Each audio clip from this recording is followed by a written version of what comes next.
दोस्तों नमस्कार। दोस्तों आज हम इंटीग्रल का ही कंसेप्ट कर रहे हैं। इंटीग्रल के अंदर हम इंडेफिनेट इंटीग्रल कर रहे हैं। इंटीग्रल के दो कंसेप्ट होते हैं, एक इंडेफिनेट इंटीग्रल और एक डेफिनेट इंटीग्रल। इंडेफिनेट इंटीग्रल का अलग चैप्टर है और डेफिनेट इंटीग्रल का अलग चैप्टर है। इंडेफिनेट इंटीग्रल के अंदर लोअर लिमिट और अपर लिमिट का कोई कंसेप्ट नहीं होता, जबकि डेफिनेट इंटीग्रल के अंदर अपर लिमिट और लोअर लिमिट का कंसेप्ट होता है। दोनों को सेपरेट करके चलना। दूसरी बात, आप जो ये इंटीग्रेशन कर रहे हो और डिफरेंशिएशन जो आपने किया है, उन दोनों के जो आपकी बेसिक फाउंडेशन है, बेसिक रूल्स और रेगुलेशन है, उसमें कंफ्यूज मत होना। तीसरी बात, जो हम इंडेफिनेट इंटीग्रल कर रहे हैं इसको हम प्रिमिटिव और एंटी डेरिवेटिव भी बोलते हैं।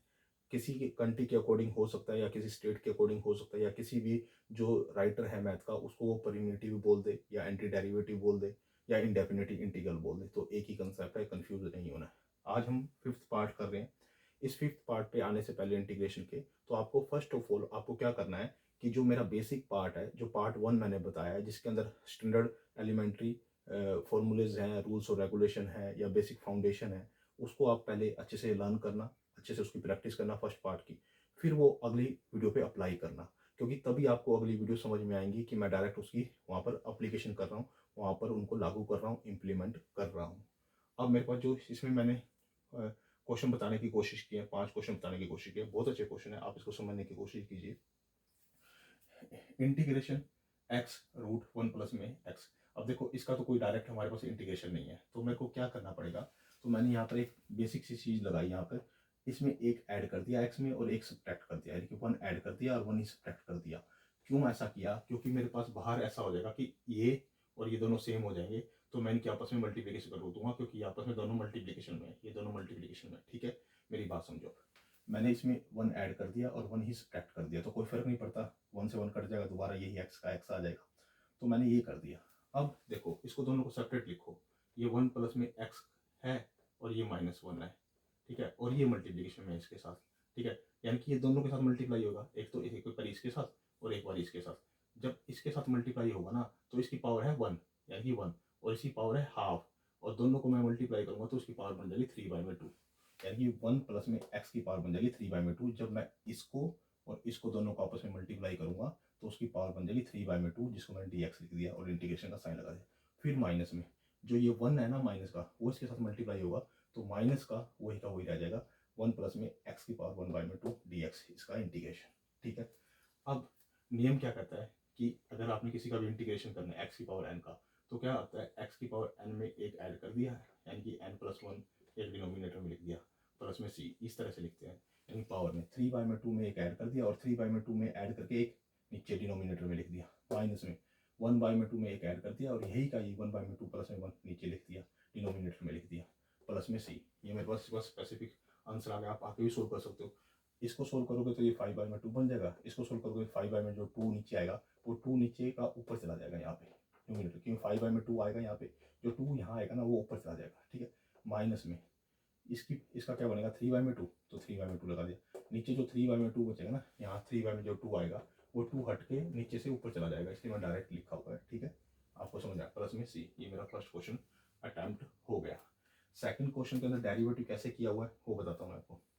देखो, इंटीग्रेशन एक्स क्यूब प्लस में वन, एक्स माइनस में टू, अपॉन में एक्स स्केयर माइनस में एक्स माइनस में टू डी एक्स।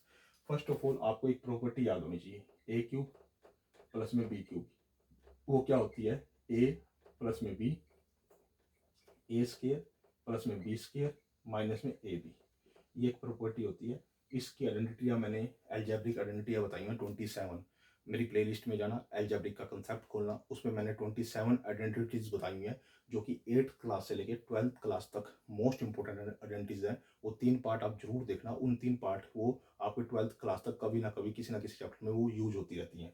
तो ये जो है ना, ए क्यूब प्लस में b cube is equal to a plus में बी, और ये वाली इसके इक्वल, यानी कि इसको मैं इसके इक्वल लिख सकता हूँ, तो वही मैंने इस पर अप्लाई करना है, इस पे, यानी कि एक्स क्यूब प्लस में वन पे अप्लाई करना है, यानी कि वन का भी क्यूब लिख सकता हूँ। तो यानी कि क्या हो जाएगा, एक्स प्लस में वन हो जाएगा यहाँ पे, और इसको जो मैं, ये तो एक्स प्लस में वन इसलिए मैंने एक्स प्लस वन लिखा हुआ है, और जो ये वाला चीज़ है ना, ए स्केयर प्लस में बी स्केयर माइनस में ए बी, वो मैंने ये लिखा हुआ है। यानी कि इसको मैं ऐसा लिख सकता हूँ, ये इन दोनों के बराबर लिख सकता हूँ, कन्फ्यूजन नहीं होना है। एक्स क्यूब प्लस में वन को मैं ऐसा लिख सकता हूँ इन दोनों टर्म के बराबर, ठीक है, यानी कि एक्स प्लस में 1 इंटू एक्स स्क्वायर प्लस में 1 माइनस में एक्स इसके बराबर लिख दिया।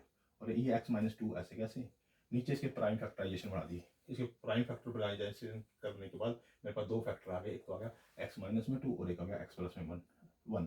आप इसको prime factorisation middle term splitting method से आप इसको सोल्व कर सकते हो, और वो क्वाड्रेटिक इक्वेशन में भी है। आप क्वाड्रेटिक इक्वेशन में जाके देख सकते हो फैक्टर कैसे बनते हैं। इसके मिड टर्म को स्प्लिट करना होता है, ठीक है, वो मैंने डायरेक्ट ही बना दिया इसकी एक्स माइनस में 2 और एक्स प्लस में 1। ठीक है, अब डी एक्स आपने लिख दिया और इस सारे का इंटीग्रेशन, इससे ये कट हो गया, इससे ये कट हो गया, तो मेरे पास आ गया एक्स स्क्वायर माइनस में एक्स प्लस में 1, एक्स स्क्वायर प्लस में 1 माइनस में एक्स और इसका इंटीग्रेशन डी एक्स। अब इन तीनों को सेपरेट सेपरेट लिख दो, तीनों को मैंने सेपरेट लिख दिया, अलग अलग लिख दिया। 1 को मैंने लास्ट में लिख दिया, रीअरेंज करके आगे पीछे लिख सकता हूँ, कोई फर्क नहीं पड़ता। ठीक है, अब इसका इंटीग्रेशन करो, इसका इंटीग्रेशन करोगे तो क्या होगा, एक्स क्यूब बाई में 3 हो जाएगा। इसका इंटीग्रेशन करोगे तो एक्स स्क्वायर बाई में 2 हो जाएगा। 1 का इंटीग्रेशन करोगे तो एक्स हो जाएगा और प्लस में सी आता ही आता है, क्योंकि आपको पता लग गया एक्स क्यूब बाई में 3, एक्स स्क्वायर बाई में 2 और एक्स। यहाँ पे मैं प्रॉपर्टी यूज कर रहा हूँ, एक्स की पावर एन का अगर इंटीग्रेशन करना है किसी का तो वो क्या होता है, एक्स की पावर एन प्लस 1 करते हैं और एन प्लस 1 से नीचे डिवाइड कर देते हैं, यानी कि एन प्लस 1 करते होते हैं पावर में, और नीचे जो भी ऊपर प्लस किया उसको पूरे को नीचे डिनोमिनेटर में ही लिखते हैं। ठीक है, यानी कि जो पावर है पावर में एक ऐड करके और वो सारा का सारा नीचे भी लिखते हैं, डिनोमिनेटर में भी लिखते हैं। ठीक है, ये रूल कहता है। ये हमारे सेकंड क्वेश्चन अटेम्प्ट हो गया। अब थर्ड क्वेश्चन पे आ जाइए। थर्ड क्वेश्चन में क्या देखते हैं, इंटीग्रेशन एक्स अपॉन में रूट एक्स माइनस में ए दे रखा है, डी एक्स दे रखा है इंटीग्रेशन। अब इसमें क्या करो, आप ए ऐड कर दो और ए सब्ट्रैक्ट कर दो।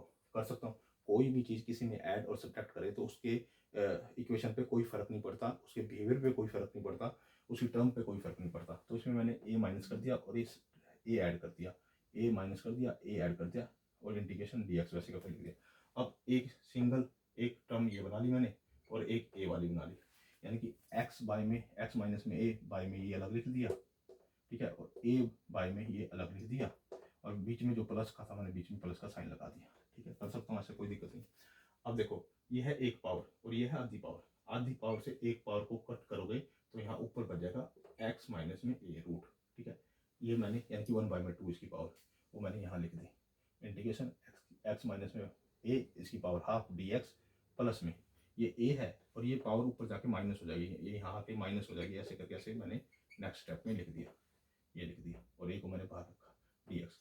अब इसका इंटीग्रेशन करूँगा, इसका इंटीग्रेशन करूँगा तो पावर में एक ऐड किया और वही के पावर में एक ऐड किया तो 3 बाय में 2 हो जाएगी, यानी कि 1 बाय में 2 में एक ऐड करूँगा, एक ऐड करूँगा और नीचे भी 1 बाय में 2 प्लस में 1 रखूँगा तो वो भी 3 बाय में 2 हो जाएगा और ये भी 3 बाय में 2 हो जाएगा, यानी कि इसकी पावर में एक ऐड करना होता है और वही का वही नीचे लिखना होता है 3 बाय में 2। ठीक है, प्लस में ए, आपने ए यहाँ लिखना है, ये ए ऐसे कैसे लिखना है। ठीक है, और इसकी पावर में एक ऐड किया और यही नीचे का नीचे डिनोमिनेटर में लिख दिया प्लस में सी। आ रही बात समझ, आ रही बात समझे। अब इसको सोल्व करोगे, इसको सोल्व करोगे, इसको सोल्व करोगे तो 1 बाय में 2 आ जाएगा, इसको सोल्व करोगे 1 बाय में 2 आ जाएगा जो कि 2a बन जाएगा ऊपर। तो 2 बाय में 3 एक्स माइनस में a, जो ये 3 बाय में 2 लिखा था मैंने, ये वाला ये ऊपर जाके 2 बाय में 3 हो जाएगा, 2 बाय में 3 हो जाएगा, ये ऐसे कैसे लिखा गया। ठीक है, प्लस में ये 2 बन जाएगा सारा का सारा, ये 2 बन जाएगा, ये ऊपर जाके क्या हो जाएगा 2a हो जाएगा, है ना। तो यहाँ पे पूरा पूरा 2a ही आना है, यहाँ पे कहीं आप सोचो 2a ही है ये। ठीक है, 2a एक्स माइनस में a 1 बाय में 2 जो ऊपर ये पावर पॉजिटिव बच जाएगी, माइनस 1 बाय में 2 में से प्लस का 1 बाय में 2 करेंगे तो 1 बाय में 2 बच जाएगी और प्लस में सी। हमारे पास ये इसका आंसर आ गया। ठीक है, अब हमारे पास क्या है, fourth question, integration 2x upon में 2x प्लस में 1 का square dx। First of all मैंने अब क्या करना है, इसको ऐसे ऐसे इस जैसा बनाना है मेरे को।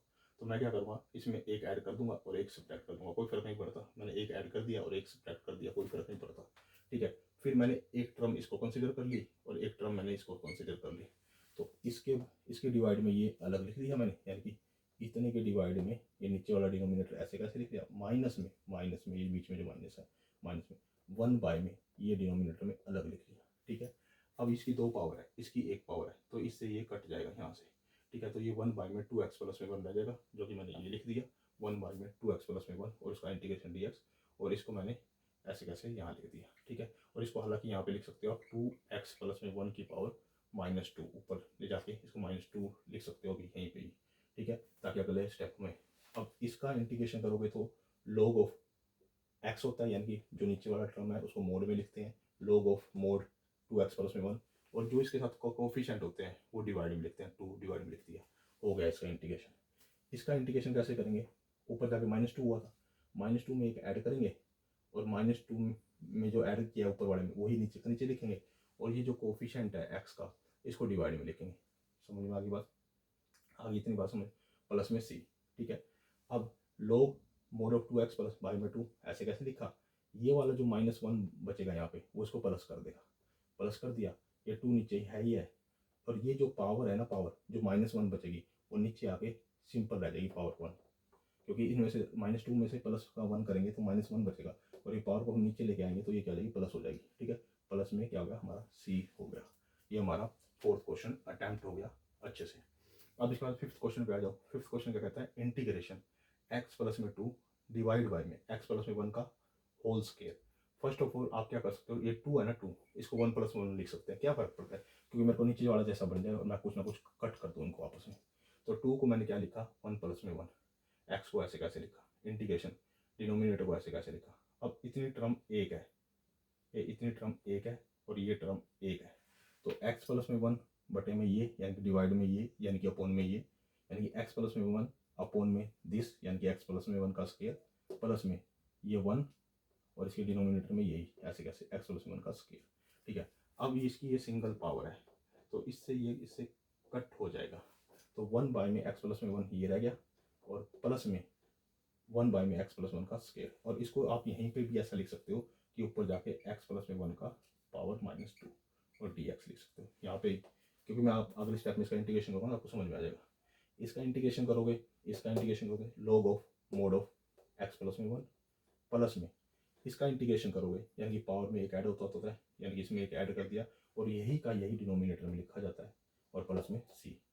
फिर अगला कंसेप्ट क्या है, log x प्लस में 1 मोड ऑफ माइनस में, क्योंकि ये दोनों बचेंगे, -2 प्लस में 1 करेंगे तो माइनस बचेगा, तो माइनस मैंने यहाँ लगा दिया, तो इसकी पावर -1 बचेगी जो कि नीचे आके पॉजिटिव हो जाएगी, यानी कि इसको मैंने ऐसे करके ऐसे लिख दिया, पॉजिटिव होगी, यानी कि 1 बाय में x प्लस में 1 बच गया प्लस में सी, यानी कि इसको सोल्व करोगे ना, इसको सोल्व करोगे तो ये ऊपर आएगा x प्लस में 1 का माइनस आएगा और नीचे माइनस आएगा। इस माइनस ने तो इसको प्लस को माइनस कर दिया तो माइनस लिख दिया और इसको हट गया किस्म से। फिर जो ये वाला था ना, इसको मैं क्या लिख सकता हूँ, 1 बाय में x प्लस में 1 ये लिख सकता हूँ, तो मैंने इसको ऐसा लिखा 1 बाय में x प्लस में 1 प्लस में सी। दोस्तों ये हमारा 5th पार्ट था वीडियो का, ये हमने कंप्लीट कर दिया। ये हमारा इंडेफिनेट इंटीग्रल कंसेप्ट चल रहा है जो कि इंटीग्रेशन का पार्ट है। इसके अंदर मैंने जो फर्स्ट पार्ट है पहले आप उसको देखना, फिर इसके बाद ये चारों पार्ट आप कंप्लीट देखना। ये ICSE बोर्ड के लिए, CBSE बोर्ड के लिए, हरियाणा बोर्ड के लिए, जहाँ पर भी इंटीग्रेशन का कंसेप्ट एग्जिस्ट करता है और इंडेफिनेट इंटीग्रेशन की बात होती है, वहाँ पर इस तरह के आपको क्वेश्चन मिलेंगे। चाहे आप किसी भी स्टेट में रहते हो, किसी भी कंट्री में रहते हो, जहाँ पर इंडेफिनेट इंटीग्रल की बात हो रही है, तो इस तरह के आपको कंसेप्ट मिलेंगे। दोस्तों आप मेरे इस वीडियो को लाइक भी कीजिए, कमेंट भी कीजिए और शेयर भी कीजिए, और मेरे चैनल को सब्सक्राइब भी कीजिए, और उसमें मेरे चैनल को सपोर्ट भी कीजिए। ओके दोस्तों, धन्यवाद।